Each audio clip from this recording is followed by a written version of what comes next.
Marshall in the middle.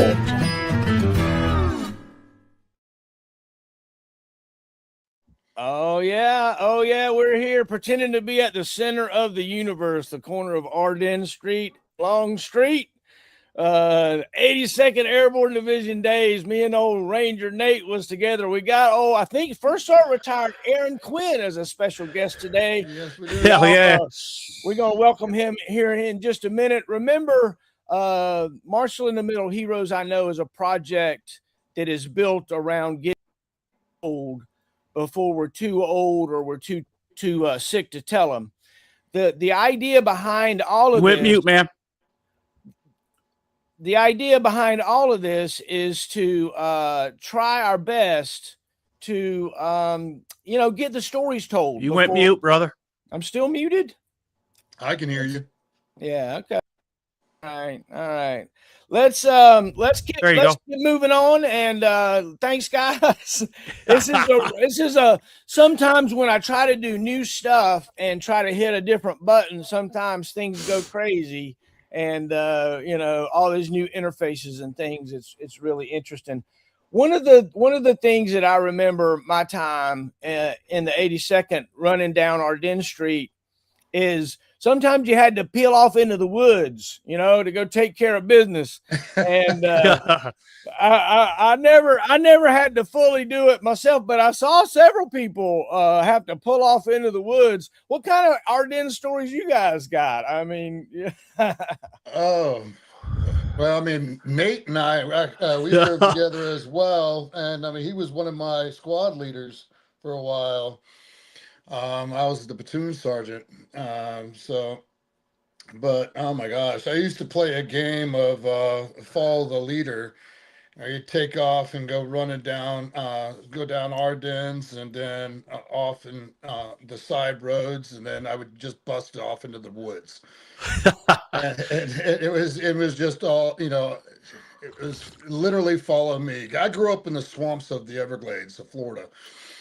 And so it was, I literally grew up just running through the woods. And so it was like one of those, let's break up the pavement pounding of that 8-9 minute mile pace and just take off running. And I remember now retired Sergeant Major Kirkover, he decided he wanted to go running with us one day, and I did that. And we ran for about 45 minutes at full tilt boogie through the woods, jumping over things, up underneath, avoiding trees, spiders, and everything else. And by the time we got done, his ass was just grass. But he said it was probably the funnest run he ever had. Yeah, it was Hell yeah. one of those things. You just, break it all up. I mean, yeah, that was one of the good times there for something fun. Now, I used to do something similar to that with a kind of a fun run. Just follow me, and you go, just go do things, go jump over things, and it was a lot of fun. And of course, you always got somebody. Oh, you almost made me hurt my ankle. That kind of stuff. Hurt your ankle. Yeah. Talk to me, Nate. Talk to me. Well, that stairwell behind division headquarters there, like almost like you were coming up. If you're coming off like the fire breaks, and they had that big wooden stairwell that went up several stories right before you hit Gruber Road, actually. Yep. You know what I'm talking about, man. We would get up there and we'd have guys bear crawl up that son of a bitch, man. We'd hold on to we had one dude behind them, man, holding on to their legs, and they'd bear crawl up that stairwell. And then they thought we were going to go across the street back to 3rd Brigade area and get ready for breakfast and all that shit. I'd be like, hell no, man. Everybody turn around and get back down to the bottom of the hill. We're going to do it again. Because y'all are half-assing, just little shit like that. It just every morning, it just made it cool, man. And you get back there on fire break 6 and all that. That shit was like sand, man. That was like a foot of sand back there. I remember I did my EIB back there, man. Oh, that last mile stretch, man, on fire break 6 coming back in there behind division headquarters there. That was relentless, man. It was huge. It was hard.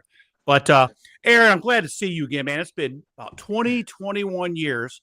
2005, Will, at least. I eventually made platoon sergeant, so we got split up, and he went to Charlie. We still stayed in the same battalion, 3rd Battalion, 505th Parachute Infantry Regiment. And Aaron remained in Charlie Company. I went to Alpha Company and began my platoon sergeant time there. And right around, we did our deployment to Iraq. And when we came back, we did about another year there. And then we reflagged to 573rd Cav. I know you've heard this story 1,000 times, Will. And we became a reconnaissance, surveillance, target acquisition unit. All the Army was changing. All the infantry divisions across the Army were changing to cutting out the 3rd battalion of each regiment and making it a reconnaissance battalion. And then each division, as everybody knows, regained another battalion, 2 light infantry battalions within the brigade. And that's where Aaron, we all kind of broke up, went our own ways. Some of us went to headquarters platoon or headquarters company, but we all made the 8 list around the same timeline. And Aaron, that's where I want to start off with you is what I thought was cool and different too. You went to the 508th because the 82nd, Will, came back with the 508th Parachute Infantry Regiment. Yeah. And Aaron, you went there, and I think you were the only dude that was in our group of platoon sergeants at the time. You were the only dude that made the 8 list and moved on to the new brigade of the 82nd. So tell us about that. I had a break in between that. If you remember, I had that parachute accident in 2004, right after getting back from Iraq. That's right. I had a total malfunction, and I fell 800 feet with a sudden stop. And I had a 800-foot drop with a sudden stop, and they life flighted me up to UNC, where I stayed in the neuro ICU for a couple weeks, and then back down to Womack in 4 South. And everybody knows you go to 4 South and Womack, you're pretty messed up. And I spent 6 weeks in the hospital there. And then That's right. That's right. And then I came back from that. I don't remember anything because I had a short-term memory break loss in there. So I don't remember anything from that jump until about March of 2005. And then, but I do know I jumped people out of an airplane as a primary jump. So, explain what you were told happened, or tell me the story. They never found out what happened with my chute because when I hit the ground, I was out. I was knocked out. I woke up and did the systems check and started wiggling my toes, and then moved my way up and figured out I could move my neck. I actually got up, packed my parachute, did everything else. And that's the reason why they could never figure out what happened, is I packed my parachute and then ran the half mile, turned it in. And then that's when everything started going south. So what UNC said is that I had a spinal concussion and contusion from T6, which is just below the heart, all the way up into my brain. So my brain was swollen and everything, but it took that length of time to take effect. So I didn't break a single bone, though. Wow. A single bone was broken. You were the primary jump master on an aircraft. Mm-hmm. And you exited appropriately according to everyone else. Did anybody see you come in? Was it at nighttime or daytime? Yeah, it was at nighttime. We were assaulting Sicily Drop Zone. Actually, I wasn't primary jump master on that jump. I was because I was assaulting. I was just in the stick. I remember John Alcana, who was my weapons squad leader at the time. He was in front of me. And so I jumped out, and I run a loose rig, so you get that really hard pop. And I'm a big guy. I'm 240 pounds at 6'3". Oh, yeah. So I get a hard pop, and I didn't get that. And I looked up, and as I was looking up, I saw John just disappear, just shoot right past me.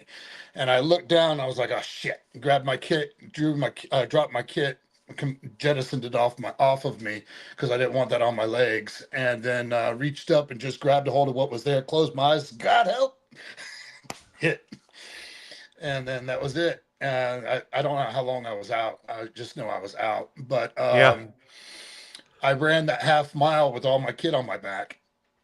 And then, yeah, I got there. And then when I was in the FLA, they they didn't pronounce me, but that's when I flatlined, completely flatlined. We had a brand new medic. That day was his first day. And Baggett, if you remember Baggett, he was the Somewhat, yeah. yeah, he's dead now. He died of a heart attack. But Jesus. yeah, Rusty was the medic platoon sergeant. He was driving the truck. So they said that he's not breathing, doesn't have a heartbeat, and so they floored it all the way to Womack. And I do remember waking up with a little medic E5 surfing me as they were carrying me in. She was doing CPR on me when I woke up, and then I don't remember really much after that. But it took that long for the swelling in my spine to take effect. But then, yeah, I was in and out and doing everything. I didn't want to be separated from my guys. They would have to, I'd sneak out to the field because I was on desk duty as the platoon sergeant. I'd sneak out to the field and they'd catch me out there and make me go back. And I did primary jump master duties, PJs and AJs during that time, and I know because my jump log says so, but I don't remember any of it. I tried out for Delta selection during that time. I don't remember any of it. And then I left at the same time Champaign left. We PCS together, CSM Champaign, and I went to Ranger Battalion. And then I got back. I made my 8 list that next year, but they didn't have an E8 slot for the first sergeant slot for me. And they wanted to send me out to Kansas to do that. What was that stupid shit where they were MIT team? Yeah, the MIT team. They wanted to send me out to Kansas to be a MIT guy. I was like, you can fuck off with that shit. Yeah, I wouldn't try that. Yeah, I called back to Kirkover and a few CSMs that I knew back here, like Bryant Lambert and stuff. And I was like, hey, this is they don't have a first sergeant slot for me in Ranger Battalion, and they want to send me to a MIT team. No. And he said, not a problem, I got you. So that's how I ended back into the 508th. And I landed here in December of 7. I think it was like the 18th or something like that of December 7th, 2007, and I deployed 7 days later. Wow, man, that's crazy. Yeah, I took a first sergeant slot in Afghanistan in 2007.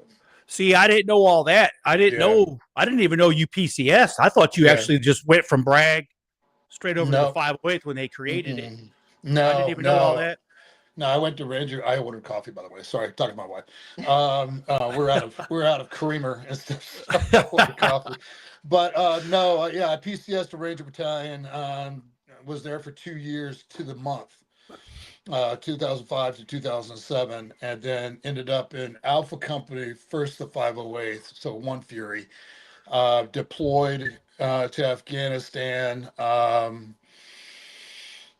did Karangal Valley, everything else.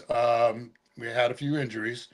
One of my guys, I had the luckiest medic team in the world. I had 2 18 Deltas as my medics. Wow. Yeah. One of them, he graduated 18 Delta school and then went out that night and got a DUI. Oh no. So he was gone. Yeah. He was gone. And so his running partner that was good said, well, if he's not going forward, I'm not going forward. He gave up his long tab to stay with his buddy. And they both ended up in my company, in Alpha Company One Fury. And because of that, God sent them there, I'm telling you, because I would have lost guys. Wow, that's crazy. Yeah. One of them gave one of my guys a zipper on the battlefield under Dishka fire. Yeah, that's crazy. Cut him from neck to navel. He was in the prone, got shot right down through here with a AK-47 round. It splintered inside of his lungs. We cut him open from stem to stern, started working on him. Birds came in, covered him up with a poncho, loaded him up. I had him back in country 3 months later to reenlist. Wow. Yeah, I put him on a cargo bird, a C-130 cargo. He's like, all I want to do is come back with my guys. I said, done. I said, you walk up Green Ramp with us. I said, you reenlist, you walk up Green Ramp. And there was a $20,000 bonus at the time. I said, get your ass on this bird. I've already got it set up. Called back here. I knew some of the load masters. Literally snuck him onto the bird, and it's amazing what first sergeants can do. Snuck him onto a bird, and then had him in Afghanistan. 2 days later, he reenlisted on the third day, and then walked back up Green Ramp with us. Wow, man. And then when I got back from that, they moved me on to the HHC first sergeant position, and then I did some crazy funeral detail from one of the I think it was one of the commanding generals of the 82nd back in the 70s who died. And Capel saw the funeral detail that I put together and said, I want you as my division first sergeant. Wow. And that's how I ended up as the division first sergeant. And that was so and the guy that was the division first sergeant broke his leg on a jump just before deployment, March of 2009. And so he needed a slot filled. Thank you, baby. Needed a slot filled. And so they were like, you're it. And they pulled me up there. And then I made the very last CSM select list that the Army had in 2010. And so that's my whole complete circle there. So then you just retired from that point on. Then you didn't want to keep going with it. So I turned down the CSM select list, right? Because I was going through a horrible, nasty divorce. Sure. I had a little boy. He was 18 months old, and the way they had it, if you remember, you can't leave the 82nd, go to the CSM school, and return back to the 82nd. So Sergeant Major Williams had just made 3rd Army Sergeant Major. And so he and Capel did a backdoor thing and said that when I redeployed in 2010, I was going to immediately PCS to Fort Hood as 1st Army Lurks, first sergeant, and then redeploy early for the CSM school, and then come back to Fort Bragg. that way it wasn't from Fort Bragg to Fort Bragg. But I was like, I did the math in my head, and plus, let's be honest, I met a girl during that deployment. I met a spry young specialist that was a medic, and I wanted to see where that was going. So, and now we're married with 2 kids, so I chose correctly. There you go. I've been married now I've been together for 17 years. Yeah. Good for you, man. She's now Dr. Quinn and everything else. And I turned it down. And when I went into Capel's office and I said, hey, I'm turning down that Sergeant Major slot, he pushed back from his desk and spun his chair at the same time. Said, I'll give you 72 hours to think about it. Spun his chair back and went back to his thing and started typing again. I was like, Roger that, Sergeant Major. Came back in 72 hours and said, hey, this is the reason why. I said, I won't see my kid for 3 years. No. And I said, you have your sons, and Capel and I were close. I said, you have your sons and they're in their 20s and they don't know you. Right. I said, I don't want that for my son. Yep. I said, I want a relationship with my child. Exactly. And to me, the relationship with my kid, which was going to last way beyond the Army, was more important than the Absolutely.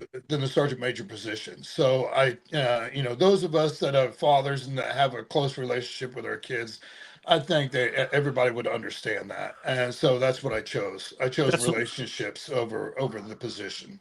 Man, you and I are in the same boat, man. That's why I did 20 and out, same concept.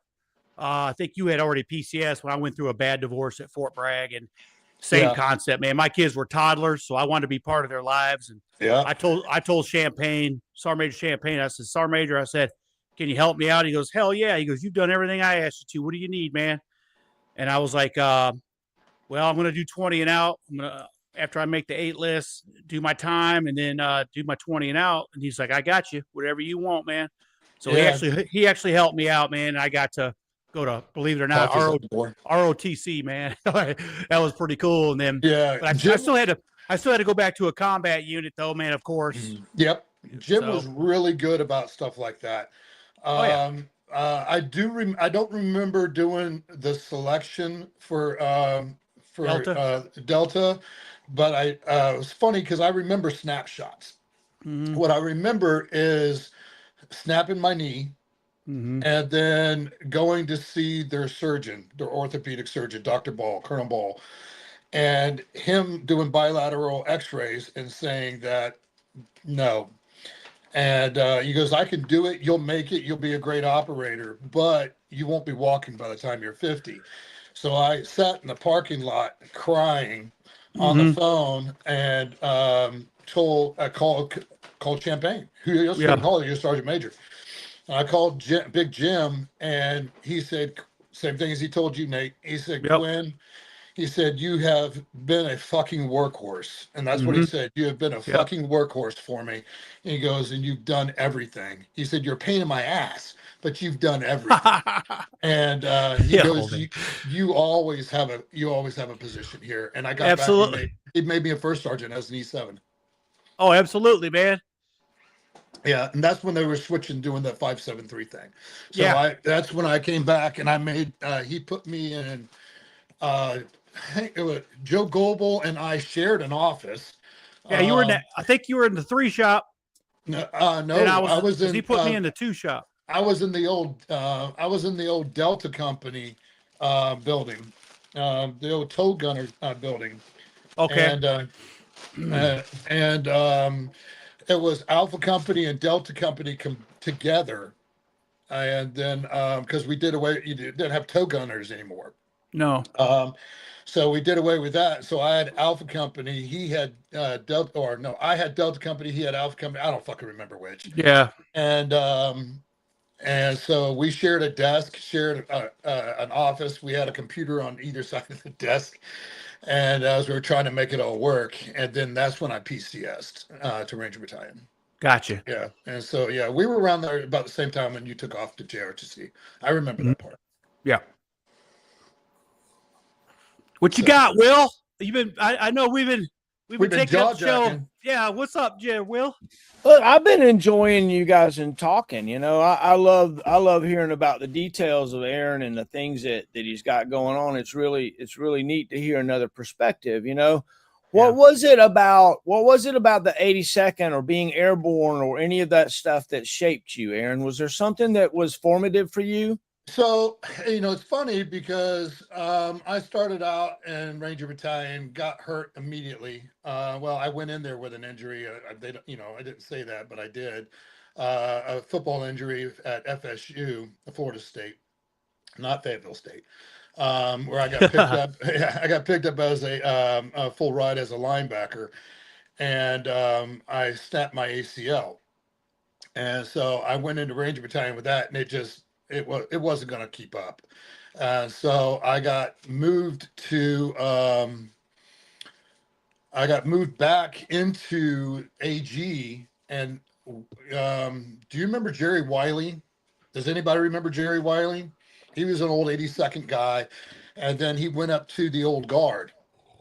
And he was an old guard recruiter at the time. And he picked me up. He saw me and was like, Damn, you're 6'3", you got a 27-inch waist with a 44-inch chest. You're coming up to the old guard.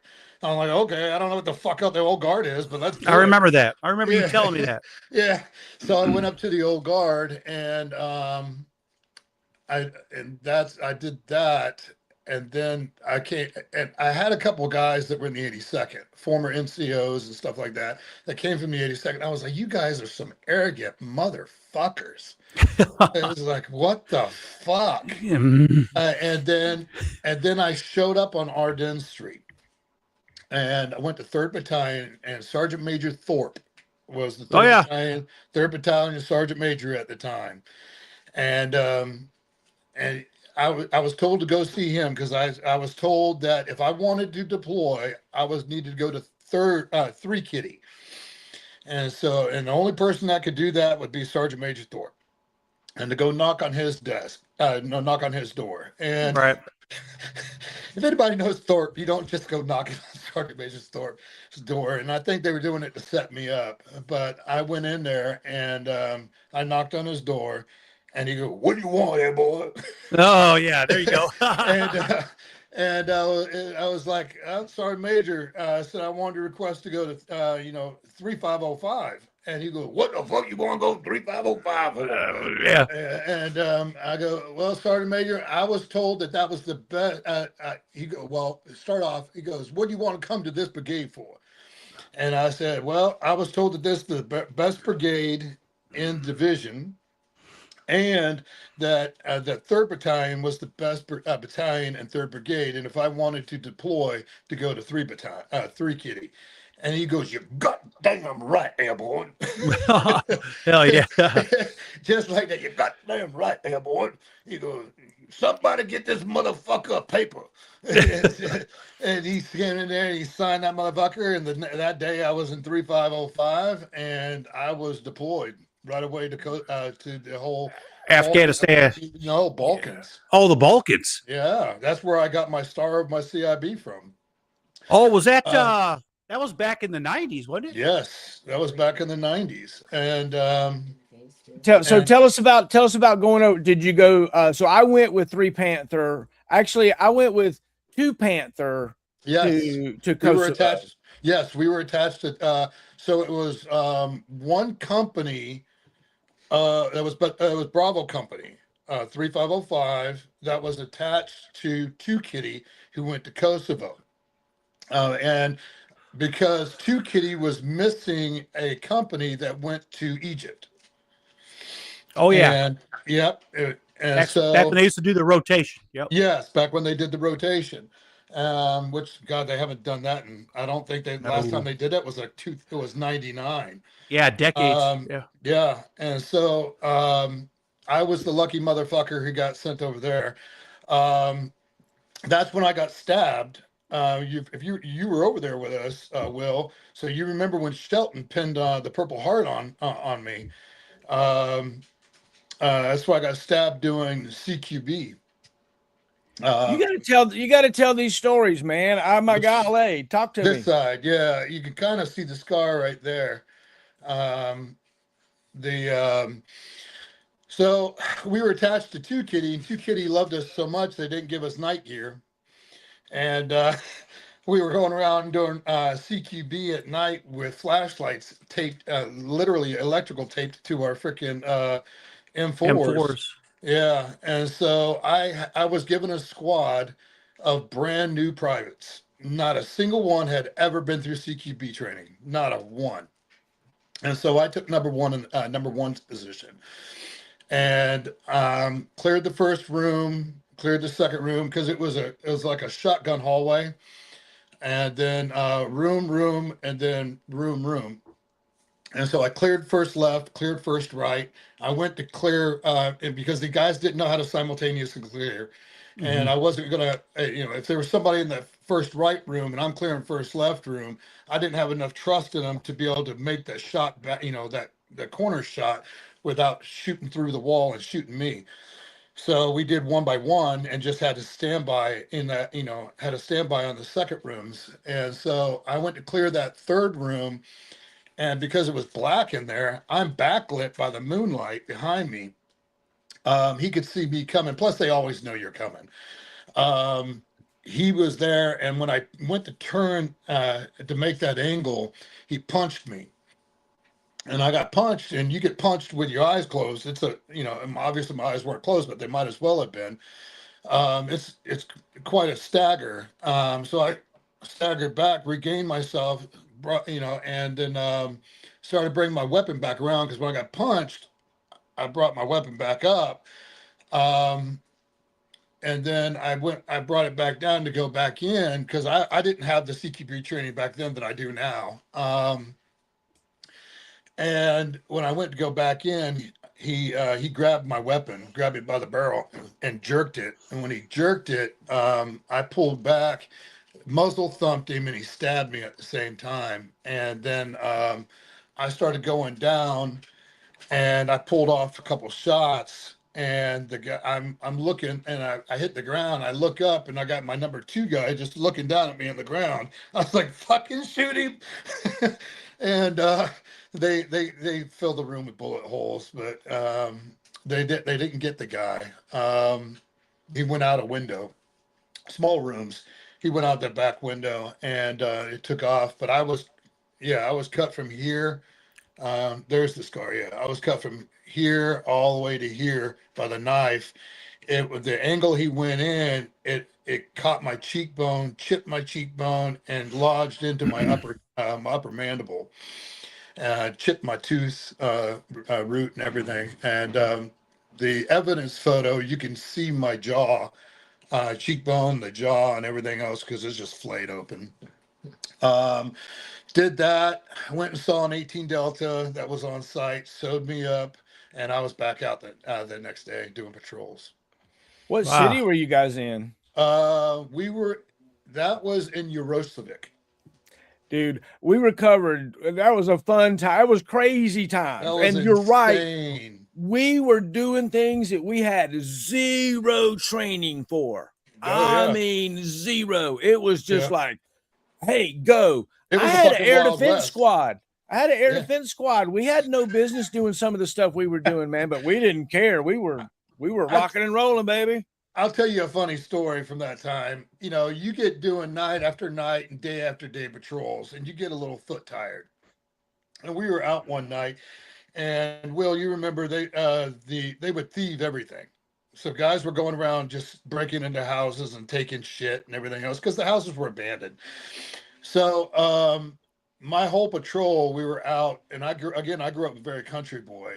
So my whole patrol was out. We were 2 hours into like a 6-hour patrol, and so fucking tired, night after night. And we chased off some burglars, thieves, whatever you want to call them, looters, more accurate. Chased off some looters, and when we did, they had a cart. It was about 10 feet long, and it had it attached to a horse. Get where I'm going? I loaded my whole squad up, 360 facing out on that fucking cart. I took the reins and went, and we started going around. We were doing patrols up and down, going around in a fucking buggy and cart. I remember getting the, because you get position calls. You have to make position calls. And they were like, "Quinn, you're moving a bit fast." And I was like, "Well," I said, "I can slow it down." "Well, what's going on?" I said, "Well, we're under 1 horsepower." And they were like, 1 horsepower? What the fuck? And this is all over ICOM radio. And I'm like, "Yeah, 1 horsepower. Quinn, you better not be on a goddamn fucking horse." And I was like, "I'm not on a horse." And we went around, we just all night long, just doing patrols on the back of that fucking horse. We commandeered it, said, "Screw it." It was a blast. My guys giggled and cackled all night long. And but it bonded. Shit like that makes the team really come together. and trust their leaders and stuff like that. So we did some of the stupidest stuff you could ever imagine looking back in Kosovo. We were out doing patrols in the middle of the night. We got no comms with nobody. It's Nothing. like you're trying Nothing. to call a radio check in. You're like, you got a salute report or something you want to, dude, ain't nobody listening. You're just talking into nowhere. And then we're up in the police station. Yeah, you forgot about that, didn't you? Dude, that police station with the torture chamber down below, man. Yes. That thing was crazy. Yeah, with the chair, with the fucking, with the baton that was going up to where they would rape guys in the ass with it until they died. Oh, Jesus. Look at Nate's face. Oh, yeah. No, no thanks.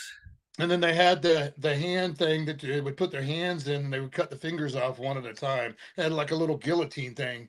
They would go and they would cut the fingers off one at a time. Jeez, oh, peace. Have mercy. And that was, of course, the first time I ever saw a mass grave.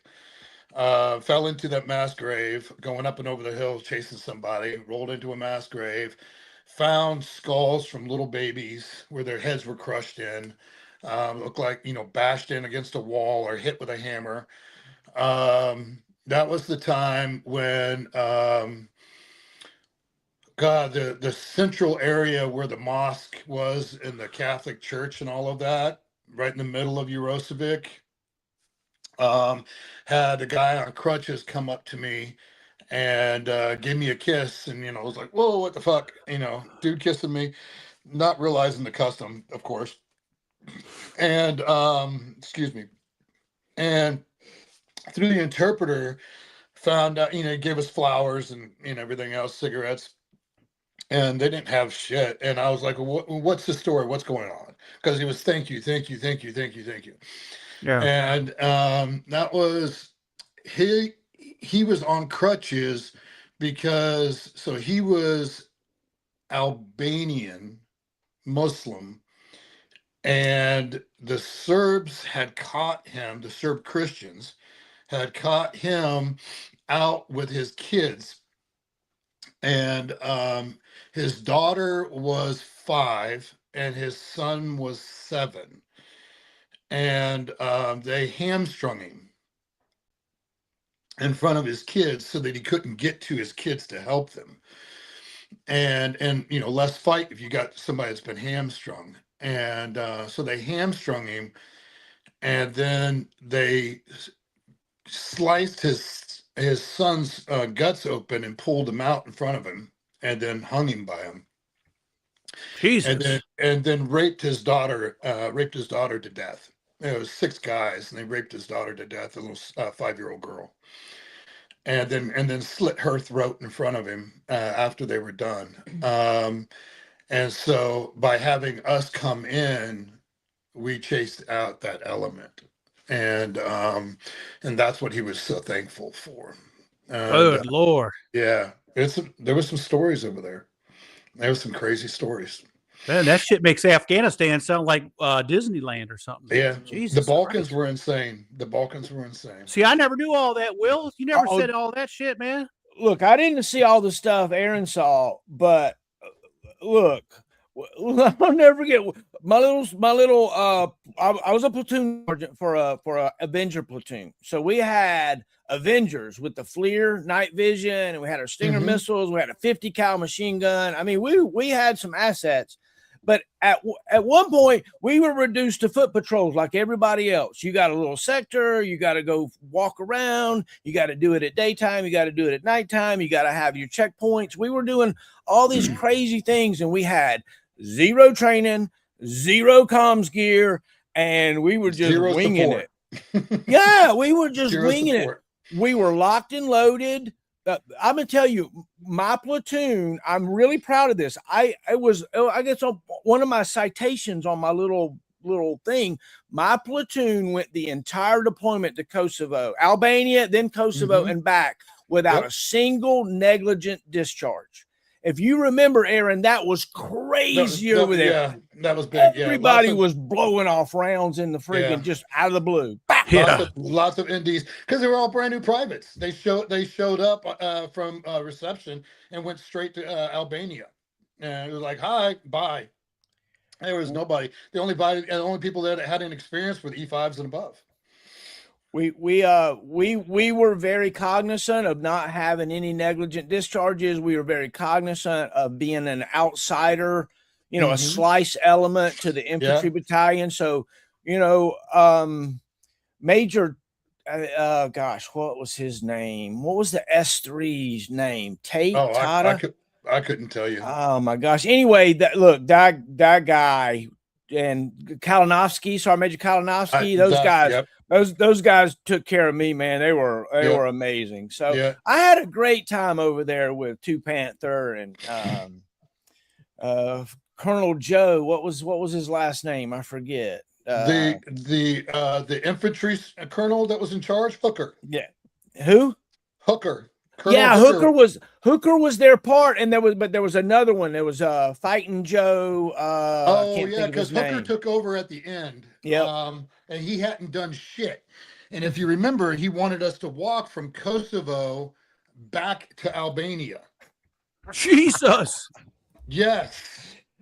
Well, we had to leave our equipment. We left our equipment. He wanted us to, because he hadn't done anything. He'd only been there for like 60 days or 30 days when he took over in country. And so he wanted to get into a fight. He wanted to do all the other stuff and blah, blah, blah, blah. And so he wanted us to walk from Kosovo all the way back to Albania and basically do a egress patrol for 200 plus miles through the mountains. And and what saved our ass, believe it or not, was his specialist driver. His driver was the only one that saved us, because his driver looked at him and told him, "Sir," he's like, "You're fucking crazy." And the colonel was like, "Excuse me, you can't fucking talk to me like that." He's like, "No, it's not like that, sir." He said, "You just got here. These guys have been here for 6 months. These guys have done all these patrols. They've done all of that. And they are worn down. They've lost weight. They're broken and everything else. And now you want them to walk 200 miles through the mountains so that we could possibly get contact?" He goes, "You'll have an uprising." He said, every last one of them will hate you. Nobody will follow you ever again. And the colonel thought about it, and he backed down. None of his captains, none of his majors could do it. They probably didn't try. But it was a specialist with a fucking set of nuts and a spine that did it. One of my buddies, Ranger Flores, is on here. He said something. Well, fucking Dwayne Flores. Yeah, man, he was over there with us. We had some checkpoints that we had to man, and somebody sent these little plastic pellet guns that shot these little yellow pellets over there. Y'all remember them? They had these little guns that there was a time in the 90s and early 2000s you could shoot, and it would shoot these little plastic pellets. Anyway, long and short of it is, somehow my guys ended up with these plastic pellet guns out on the damn checkpoint. And they had all these kids that would run around, and they shot one of these kids with a pellet jokingly, but apparently it put his friggin' eye out, or almost put his eye out. Oh, yeah, boy. You remember that, Flores? That was crazy, man. I will never forget that. What's the difference between that and throwing water bottles out of a vehicle at 60 miles an hour as you're going through Afghanistan?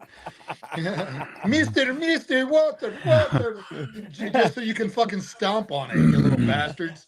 I'll never forget, man. We throw the little charm candies out to the Kosovo kids. They throw them back at us, man. They're like, "Don't give us that crap." Yep. There are MREs and shit like that. Yeah. Shit, they wouldn't do that in Iraq. I'll tell you that. Them kids took everything from you. I'm just kidding. We had a great time. I'm gonna tell you, Aaron, it's nice to talk to you about this, because I hadn't really thought about it in a while. There was a time in my life I would have sworn there's no way the Albanians and the ethnic Serbians were going to get along. They they'd live like 5 miles away from each other in these separate enclaves that were part of the same town. They'd have different names, but they all shared the same facilities. And the Serbians were all the people that ran the government, but the Albanians were the people that mostly lived there. And it was, dude, the Serbians, all the stories I heard, those guys were assholes. Yes. And they were the Christians, supposedly. It was just, dude, it was just the weirdest thing I've ever been a part of. And when I left there, I swore those folks will never get along. Yeah, and now they're living together just fine again. But remember, they're Christians, but they were the Roman Orthodox Catholics. Totally different setup than, say, our Roman Catholic. Orthodox Catholic. Yeah, they're strict. They're like the Russian type mentality. It's same exact set. Yeah. It's Russian Orthodox, Roman Orthodox. It's the same thing basically. But they were the ones running it. They were the Serbs, and so they were just as brutal. But we went there to save the Albanians. If you remember, we used to say this. We went there to save the Albanians from the Serbs, and ended up protecting the Serbs from the Albanians. Exactly right. I mean, that is exactly what we did. Because the Albanians, every chance they got, they began exacting revenge. Yes, and it was wild. I almost shot I think it was about an 18-year-old kid, 17-year-old kid. I went chasing him down the road, and I had my M9 out because I was in a hide site. I was in a sniper site, hiding up in the top of a Serbian's house. And every now and then she would, like 3 times a day, she would crack open the attic. And Thorogood, Danny Thorogood was my spotter, just because he didn't have, even though the spotter's the most senior guy, he didn't have, I was sniper qualified. He wasn't. And so he didn't have the experience on the gun to make those shots. So I had him as a spotter, and so we were up there for a week, and 3 times a day she would crack this little 2x2 foot thing in the ceiling and slide in a tray of eggs, sausage, hot peppers, and Turkish coffee. 3 times a day. And then we would slide it back there, and then she would take it down and then go about their day and then slide it back. Well, our time ended, and we got down, and we were egressing out of that site. And as we were doing so, there was an 88-year-old woman, a Serbian woman, getting her head smashed in by this 17-year-old kid with about an 18-inch lead pipe. He was just beating the shit out of her with it. And I yelled at him, "Hey!"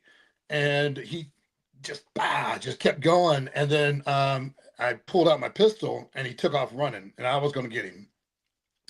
And I took off running after him, and I was catching him, but I put my pistol out. I pushed it all the way out, and just before I pulled that last bit of slack out of my trigger, how you focus beyond your target just to make sure there's nothing, no friendly beyond the target.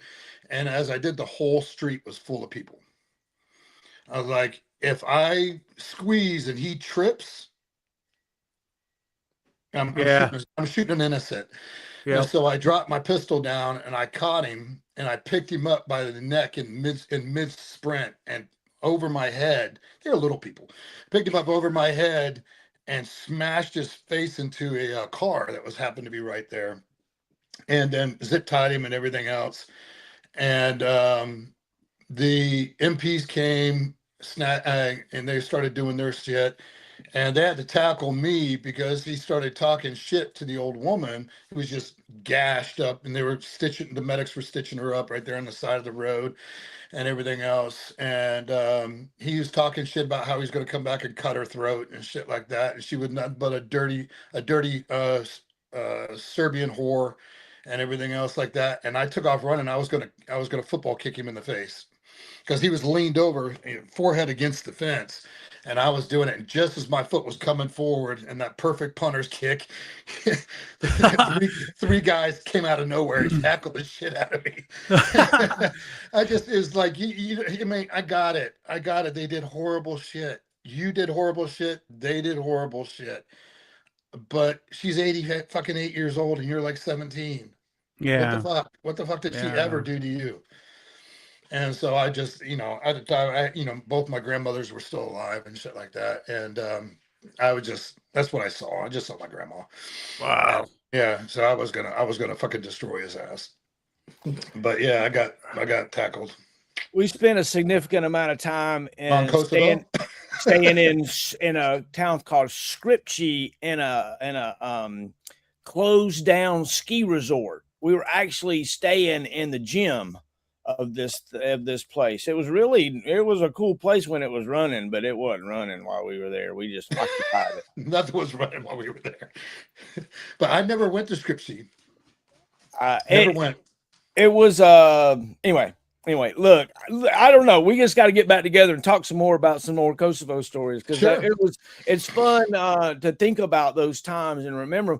Because you talk about, Aaron, you're talking about like memories that you can and you can't remember. There's significant portions of my life that it's not that I can't remember. It's like it doesn't get recalled. But then all of a sudden something trips and you're like, oh my gosh, that was one of the most focused times in my life. As we begin to close this out, Aaron, was there any time that you really felt like, oh gosh, this is it? This is the danger. This is, my end.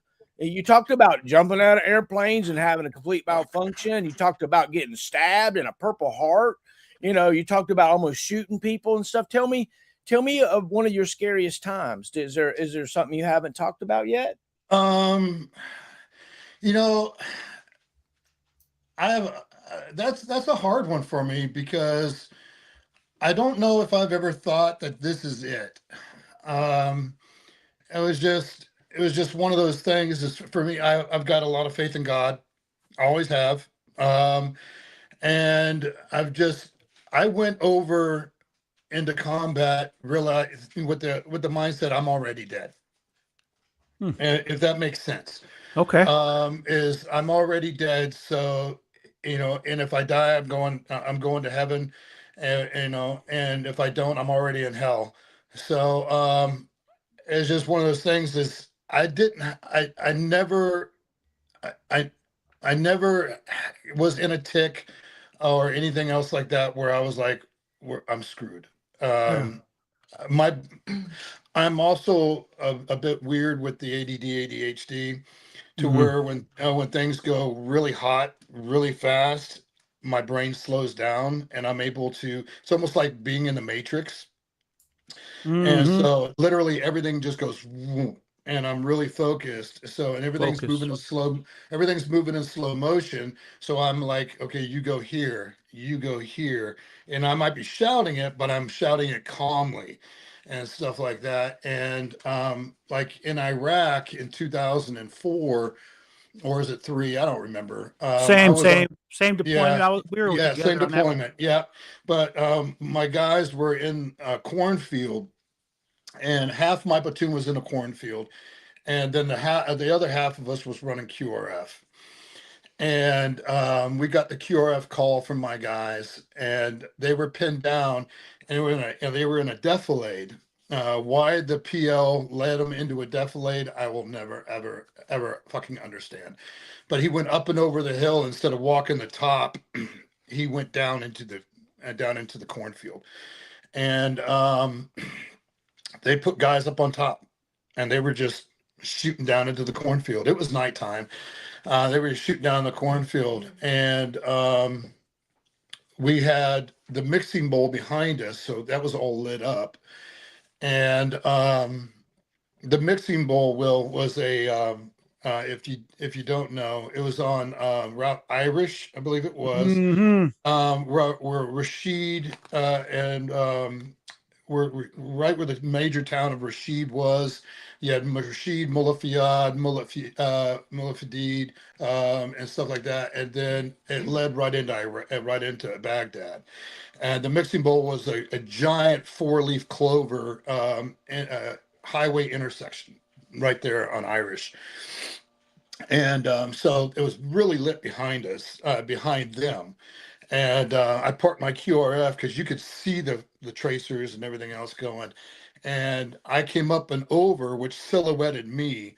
And I stood up on top and I looked down and below and I could see my guys and they were fish in a barrel. And so I literally walked down into it, looked at my PL standing, corns blowing up beside my head. And I kicked him in the helmet. I was like, get the fuck up. Because he laid all of his guys flat. He just laid them flat. They weren't shooting back. And I was like, get the fuck up.